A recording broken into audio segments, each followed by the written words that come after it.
Video में हम लोग देखेंगे क्लास 8 सिविक्स के बुक का चैप्टर 9 पब्लिक फैसिलिटीज़। तो इस चैप्टर में हम लोग देखेंगे कि पब्लिक फैसिलिटीज़ क्या होती हैं और बेसिकली इस चैप्टर में हम लोगों को वाटर के बारे में बताया गया है। तो देखते हैं कि जो पब्लिक फैसिलिटीज़ क्या होती है, पहले तो ये जान लेते हैं। जो भी फैसिलिटी, जो भी चीज़ें सारे के सारे लोग ज़्यादातर यूज़ करते हैं या फिर जो चीज़ें हम लोगों को गवर्नमेंट, हमारी सरकार प्रोवाइड करती है, उसको हम लोग पब्लिक फैसिलिटी कहते हैं। जैसे कि बसेस हो गई, है ना, ट्रेन हो गई, पानी जो कि म्यूनिसिपैलिटी से आता है, वाटर, है ना, ये सारी की सारी जो चीज़ें होती हैं, और भी काफ़ी सारी चीज़ें आती हैं पब्लिक फैसिलिटी में, वो हम आगे देखेंगे। तो बसेस, ट्रेन, वाटर जो हम लोग को, या फिर हॉस्पिटल, सरकारी जो हॉस्पिटल होते हैं, सरकारी स्कूल्स होते हैं, ये सारी की सारी पब्लिक फैसिलिटीज़ होती हैं। देखते हैं चैप्टर में। अमू और कुमार जो है वो ट्रैवल कर रहे हैं चेन्नई में एक बस में।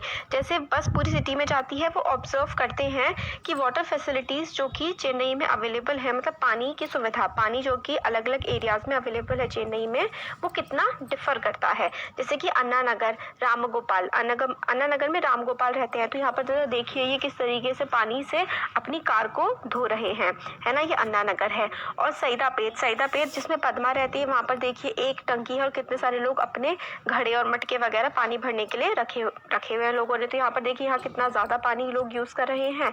और सेदापेट, यहाँ पर ज़रा देखिए कि कितनी पानी की कमी है। अब एक और एरिया आता है मध्यपक्कम, तो इसमें सिवा रहते हैं। तो यहाँ पर जो है एक मतलब मिडिल क्लास फैमिली है और पानी का एक टैंकर सा रखा हुआ है और ये लोग खरीद के पानी अपना यूज़ करते होंगे सिवा। और ये है माइलापोर, इसमें सुब्रमण्यम रहते हैं। यहाँ पर जो है वाटर टैंकर आता है और वाटर टैंकर से लोग जो है पानी अपने घरों में लेते हैं और यूज़ करते हैं। तो अब हम देखते हैं कि water and the people of Chennai, पानी और चेन्नई के लोग। जैसे हमने देखा कि सीनियर गवर्नमेंट ऑफिशियल जैसे कि मिस्टर राम गोपाल जो कि अन्ना नगर में रहते हैं, सबसे पहले वाली पिक्चर देखी थी ना हमने चेन्नई में, वो एरिया लश ग्रीन लगता है, खूब पेड़ पौधे हैं वहाँ पे, और वहाँ पे खूब जो गार्डन वगैरह हैं और पेड़ पौधे वहाँ पे खूब मेंटेन किए जाते हैं पानी को स्प्रे करके। वहाँ पे बड़े बड़े बंगलोज, बड़े बड़े खूब घर आपको दिख जाएंगे। उन घरों में टैप वाटर आता है, टंकी का पानी आता है। दिन के मोस्ट ऑफ द टाइम वहाँ पर आपको टंकी का पानी मिल जाएगा।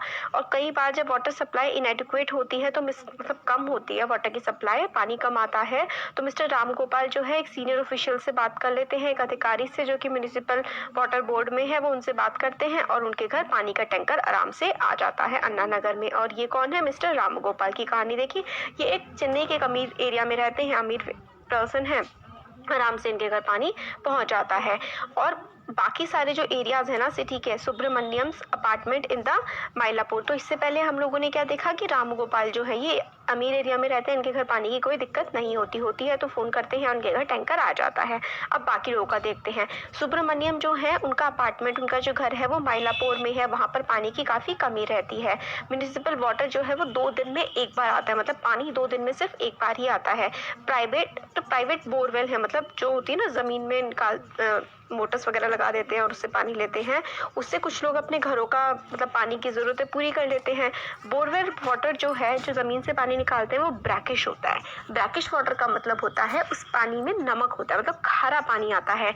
तो ये जो पानी वो ज़मीन में से निकालते हैं, वो टॉयलेट्स में या फिर कपड़े वगैरह धोने, बर्तन धोने के लिए इस्तेमाल कर लेते हैं। बाकी सारी यूजेस के लिए उनको पानी टैंकर से खरीदना पड़ता है। सुब्रमण्यम लगभग हर महीने 500 से 600 रुपये मतलब अपना पैसा 500-600 रुपये का पानी खरीदते हैं टैंकर से, ताकि वो पी सके। ड्रिंकिंग के लिए रेसिडेंट्स जो है, वहाँ पे जो लोग रहते हैं, उन्होंने वाटर प्यूरिफिकेशन सिस्टम अपने घर में लगाया हुआ है, क्योंकि खारा है पानी तो इसलिए वाटर प्यूरिफायर लगाया हुआ है। तो सुब्रमण्यम के घर के एरिया के बारे में हमने देखा, जो कि माइलापुर का एरिया है चेन्नई में, वहाँ पे 2 दिन में एक बार पानी आता है।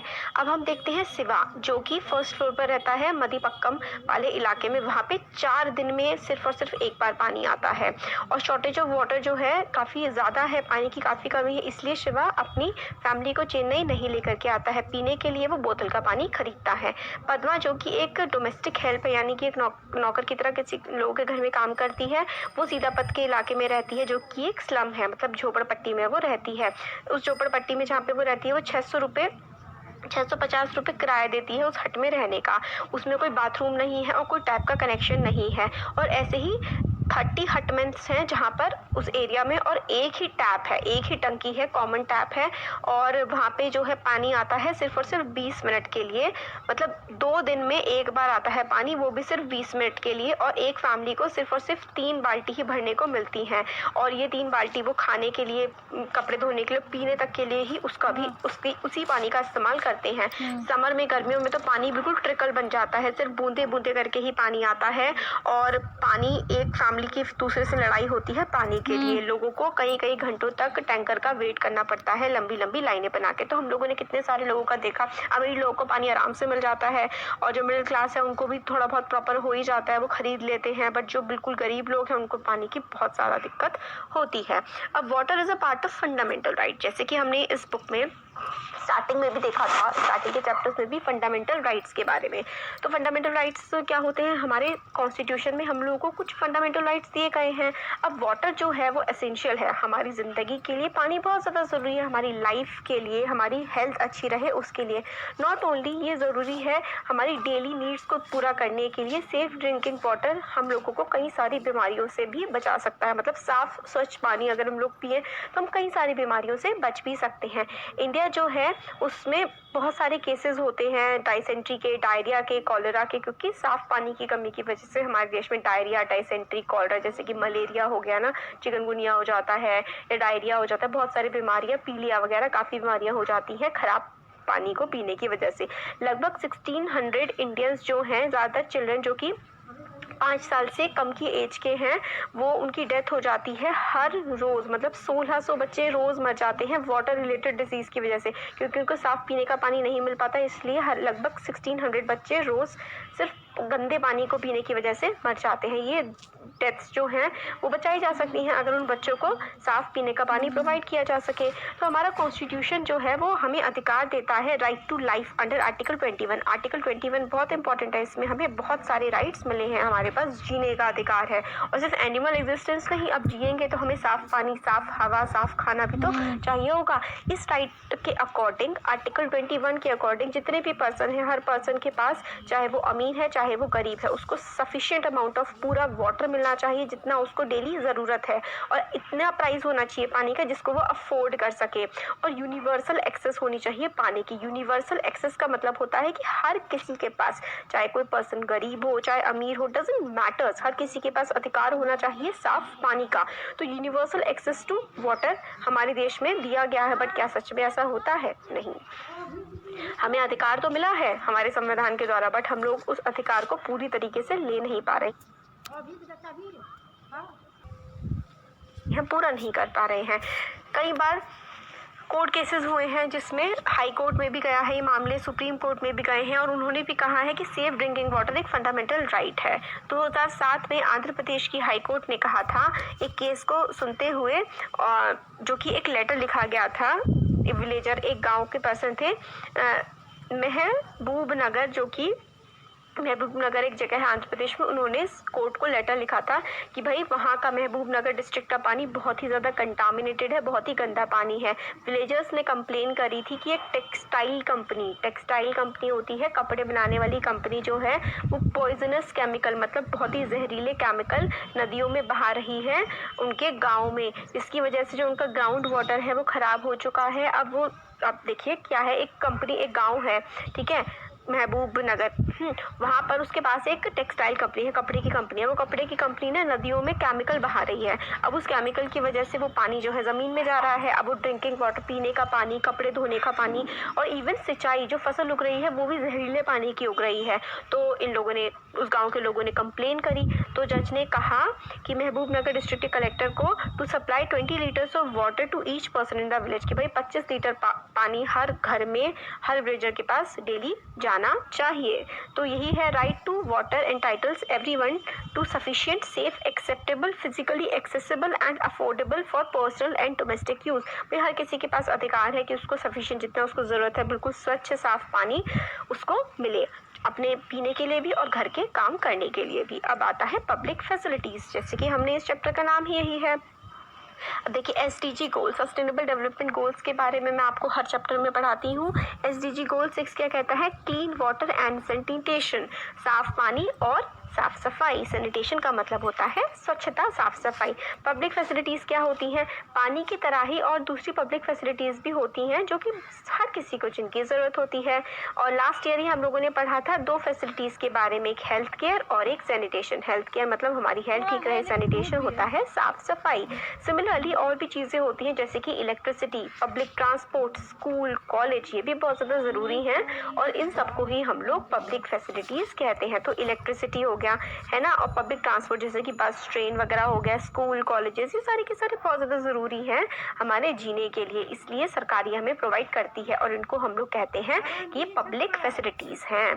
तो इम्पॉर्टेंट कैरेक्टरिस्टिक जो कि होता है facility that is once it is provided its benefit can be shared by many people. तो पब्लिक फैसिलिटी आपने प्रोवाइड कर दी तो बहुत इसके जो बेनिफिट हैं वो बहुत सारे लोग ले सकते हैं। फॉर इंस्टेंस, एक स्कूल अगर आप लोगों ने एक विलेज में बना दिया है तो आसपास के बहुत सारे बच्चे उस स्कूल में पढ़ करके एजुकेट हो सकते हैं। सिमिलरली अगर आपने इलेक्ट्रिसिटी सप्लाई कर दी है तो बहुत सारे लोग उस एरिया के उसका इस्तेमाल कर सकते हैं। फार्मर्स अपने पंप चला सकते हैं ताकि वो खेतों में सिंचाई कर सके। लोग छोटी छोटी शॉप्स खोल सकते हैं जो कि बिजली से ही चले। स्टूडेंट आराम से पढ़ाई कर सकते हैं और ज़्यादातर जो गाँव के लोग हैं, अगर गाँव में बिजली है तो ज़्यादातर लोगों को बहुत ही ज़्यादा उससे हेल्प मिल जाती है। हमारा जो इंडियन कॉन्स्टिट्यूशन है वो गारंटी करता है right to education for all children between 6 to 14 age. तो 6 से 14 साल के बच्चे, हर बच्चे को पढ़ने का अधिकार है। बट अगर स्कूल ही नहीं होंगे, बिजली ही नहीं होगी तो बच्चा कैसे पढ़ेगा? तो इसीलिए एक्टिविस्ट स्कॉलर्स वर्क कर रहे हैं एजुकेशन की। भाई आपने डॉक्यूमेंट तो कर दिया है बट ये हाईली अनइक्वल है। क्यों? क्योंकि हर जगह देश में हर जगह स्कूल नहीं है। अब हर जगह स्कूल है तो भी जैसे प्राइवेट स्कूल्स की जो एजुकेशन होती है वो काफ़ी ज़्यादा बेटर होती है as compared to government schools, है ना। तो इक्वल आपने ठीक है प्रोवाइड कर दिया है राइट, बट ये राइट इक्वली सबको अच्छे से नहीं मिल पा रहा है। तो यही हम इसमें देखते हैं। तो अगर हम लोग पब्लिक फैसिलिटी सबको प्रोवाइड करते हैं तो बहुत सारी पॉपुलेशन को इसका बेनिफिट मिलता है। अब गवर्नमेंट का क्या रोल है? Given that public facilities are so important, public facilities जो हैं वो काफ़ी इंपॉर्टेंट होती हैं।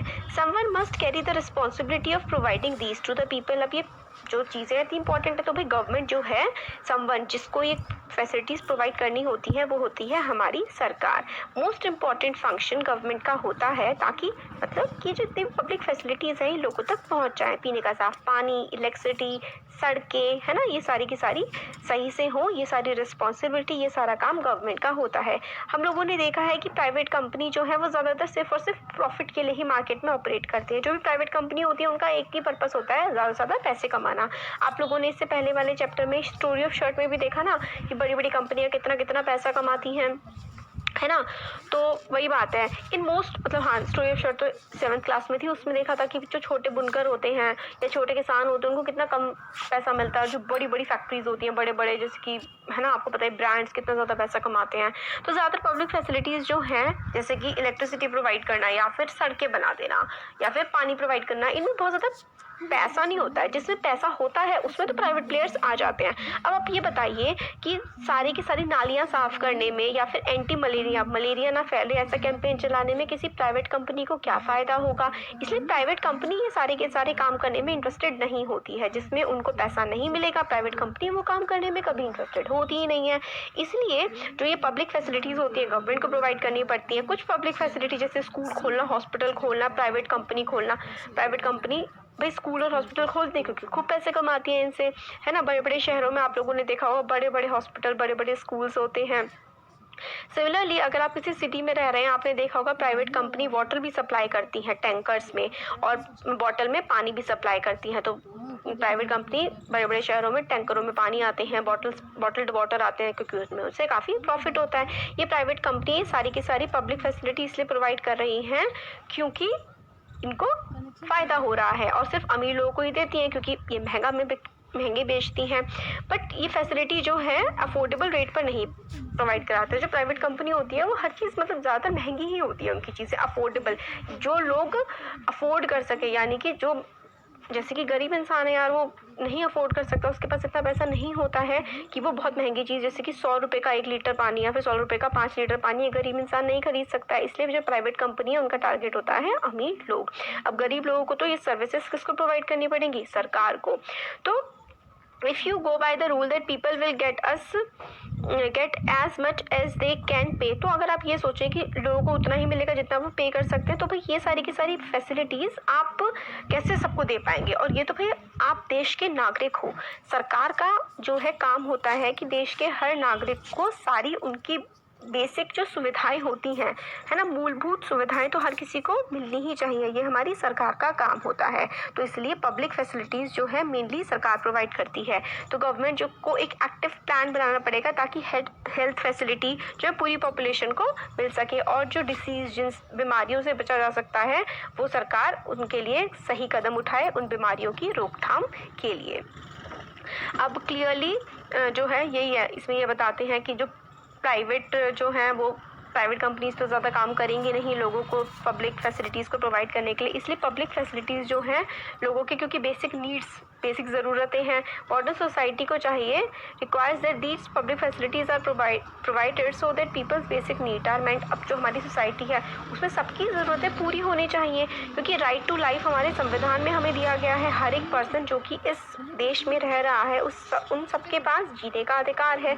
तो पब्लिक फैसिलिटी की रिस्पॉन्सिबिलिटी जो है वो सरकार की ही होनी चाहिए। सरकार को अपनी रिस्पॉन्सिबिलिटी पूरी करनी चाहिए। ये सरकार का काम है कि हर किसी को पब्लिक फैसिलिटी सही तरीके से मिले, सबको पीने का पानी मिले साफ, सबको रहने की जगह मिले, है ना। तो अब ये अम्मू और कुमार चेन्नई में घूम रहे थे, तो अम्मू कहता है तुमने नोटिस किया कि सैयदाबाद में कितना बम्पी सा एरिया है, वहाँ पे अजीब सा एरिया है, अंधेरा अंधेरा, वहाँ पे स्ट्रीट लाइट भी नहीं है, और इसमें लोग किस तरीके से रहते होंगे, ये अम्मू बोल रहा है। कुमार बोलता है कि आप क्या सोच सकते हो, ये एक स्लम है, यहाँ पर झोपड़पट्टी है, इसमें कहाँ से लाइट होगी। तो अम्मू बोलती है कि क्या स्लम को ऐसा ही होना चाहिए, उसकी कोई पब्लिक फैसिलिटी का उनका कोई हक नहीं है। कुमार कहता है कि पब्लिक फैसिलिटी जो है उन लोगों के लिए होती है जो कि प्रॉपर घरों में रहते हैं और टैक्स पे करते हैं। तो अम्मू बोलती है आप तुम ऐसा क्यों कह रहे हो भाई, जो स्लम में रहते हैं क्या वो इस देश के नागरिक नहीं है? कुमार कहता है अरे अगर गवर्नमेंट स्लम वाले लोगों को भी फैसिलिटी प्रोवाइड करने लगेगी तो वो तो बिल्कुल बैंकरप्ट हो जाएगी, मतलब कंगाल हो जाएगी गवर्नमेंट के पास पैसे ही नहीं बचेंगे किसी चीज़ के लिए अगर वो हर किसी को फैसिलिटी प्रोवाइड करने लगी। तो अम्मू कहती है कि गवर्नमेंट को एक तरीका निकालना पड़ेगा, जो गवर्नमेंट मतलब स्लम्स में रह रहे हैं वहाँ पे इलेक्ट्रिसिटी, वाटर, रोड सब कुछ हो, ये सब गवर्नमेंट की तो जिम्मेदारी है, चाहे कैसे भी करे बट गवर्नमेंट को करना पड़ेगा। अम्मू बोलती है कि हमारे कॉन्स्टिट्यूशन रिकॉग्नाइज करता है ये सारी की सारी फैसिलिटीज़, और ये जो इलेक्ट्रिसिटी है, रोड्स हैं, ड्रिंकिंग वाटर है, ये सारा हमारा पब्लिक फैसिलिटीज़ जो है ना, ये जितनी ये हमारा फंडामेंटल राइट, हमारा मूल नागरिक अधिकार है, ताकि हम डिसेंट लाइफ, ठीक ठाक लाइफ जी सके। ये सारी की सारी चीज़ों की, देखिए पानी की तो सबको ज़रूरत होती ही है ना। तो ये है इसमें बात। अब जो आगे का चैप्टर है ना, देखिए ज़्यादा तो बचा नहीं है इसमें कुछ, तो हम आगे का देखेंगे नेक्स्ट वीडियो में, है ना।